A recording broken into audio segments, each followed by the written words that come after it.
মধ্যপ্রাচ্যের আকাশ যেন এক নতুন যুদ্ধের দামামায় আবারও দাউ দাউ করে জ্বলতে শুরু করেছে। এমন এক পরিস্থিতি যা বহু বিশ্লেষকের অনুমানকেও হার মানিয়েছে। ইরান এমন এক গুপ্ত ফাঁদ এমন নিখুঁতভাবে তৈরি করেছিল যা হয়তো আমেরিকার দুর্ধর্ষ গোয়েন্দা সংস্থাও ঘূর্ণাক্ষরেও টের পায়নি।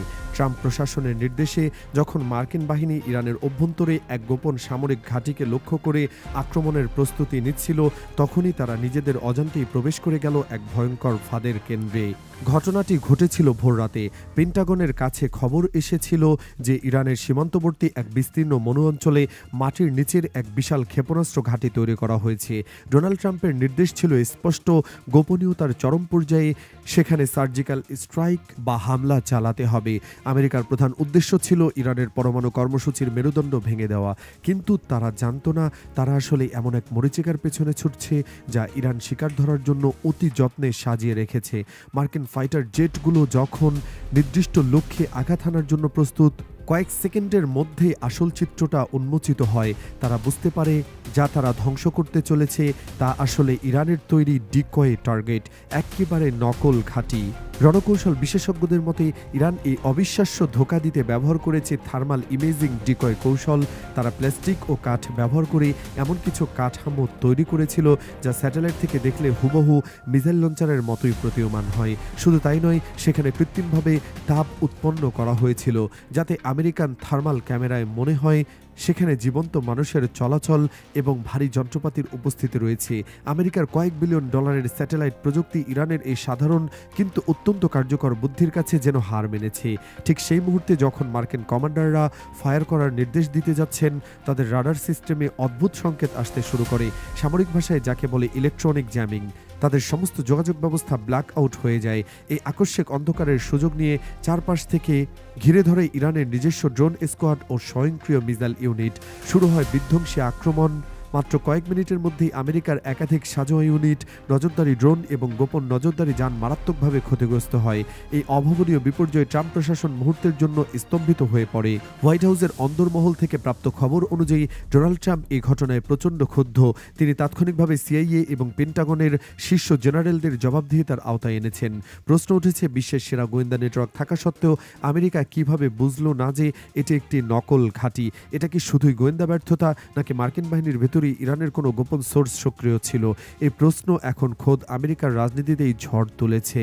সবচেয়ে ভয়াবহ তথ্যটি হলো, এই হামলায় ইরান তাদের প্রথাগত কোনো বড় মিসাইল ব্যবহার করেনি। তারা ব্যবহার করেছে অত্যন্ত সস্তা কিন্তু ঝাঁকে ঝাঁকে দিয়ে আসা ড্রোন। মার্কিন আকাশ প্রতিরক্ষা ব্যবস্থায় বড় মিসাইল ঠেকাতে যতটা পারদর্শী, ছোট এবং একসাথে শত শত ড্রোনের আক্রমণ ঠেকাতে ততটাই অসহায়। এই দুর্বলতাটিকে ইরান তাদের প্রধান অস্ত্র হিসেবে ব্যবহার করেছে। কৌশলবিদদের মতে এটা কেবল একটি হামলা নয়, বরং যুদ্ধক্ষেত্রে ইরানের বুদ্ধিমত্তার এক শক্তিশালী বার্তা। আধুনিক যুদ্ধের সবচেয়ে বড় অস্ত্র এখন বন্দুক বা বোমা নয়, বরং বুদ্ধি, প্রযুক্তি এবং সঠিক মুহূর্তে চালানো কৌশল। অন্যদিকে তেহরানের রাস্তায় বইছে বিজয়ের আমেজ। ইরানের রেভলিউশনারি গার্ড বা আইআরজিসি একটি সংক্ষিপ্ত বিবৃতিতে জানিয়েছে, শত্রুরা আমাদের শক্তি জানে, কিন্তু আমাদের ধৈর্যের পরীক্ষা নিতে গিয়ে তারা নিজেদের কবর খুঁড়েছে। তারা হুঁশিয়ারি দিয়েছে এটি ছিল কেবল একটি ট্রেইলার। যদি আমেরিকা পাল্টা কোনো ভুল পদক্ষেপ নেয়, তবে হরমুজ প্রণালী বন্ধ করে দিয়ে তারা পুরো বিশ্বের তেল সরবরাহ ব্যবস্থা অচল করে দেবে। এই ঘটনা প্রমাণ করে যে আধুনিক যুদ্ধক্ষেত্রে আর আগের মতো নেই।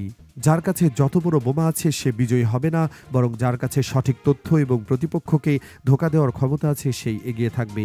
ইরান দেখিয়ে দিয়েছে তারা রাশিয়ার কাছ থেকে পাওয়া প্রযুক্তি এবং নিজেদের উদ্ভাবনী শক্তির মিশেলে এক ভয়ঙ্কর হাইব্রিড ও ওয়ারফেয়ার বা মিশ্র যুদ্ধের জন্য প্রস্তুত। এই ঘটনার অর্থনৈতিক প্রভাবও পড়তে শুরু করেছে বিশ্ববাজারে। হামলার খবর ছড়িয়ে পড়ার মাত্র 1 ঘন্টার মধ্যে আন্তর্জাতিক বাজারে তেলের দাম চড় করে বাড়তে শুরু করেছে।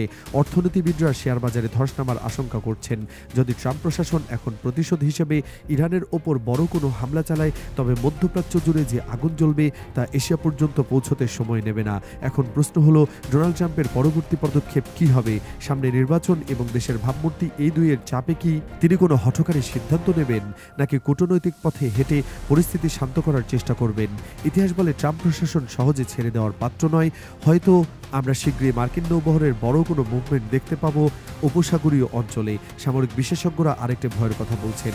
তারা বলছেন ইরান যে প্রযুক্তিতে মার্কিন রাডার জ্যাম করেছে তা যদি চীন বা রাশিয়ার সহায়তায় আরও উন্নত করা হয় তবে আমেরিকার সুপার পাওয়ার তকমাটি প্রশ্নের মুখে পড়ে যাবে। আজকের এই ডিগ অপারেশন বা নকল ঘাটের ফাঁদ হয়তো আগামী দিনের যুদ্ধের পাঠ্য বইতে স্থান নেবে। আমেরিকা ও ইরানের এই ইঁদুরবিলার খেলায় সবচেয়ে বেশি ঝুঁকিতে কারা? অবশ্যই সাধারণ মানুষ।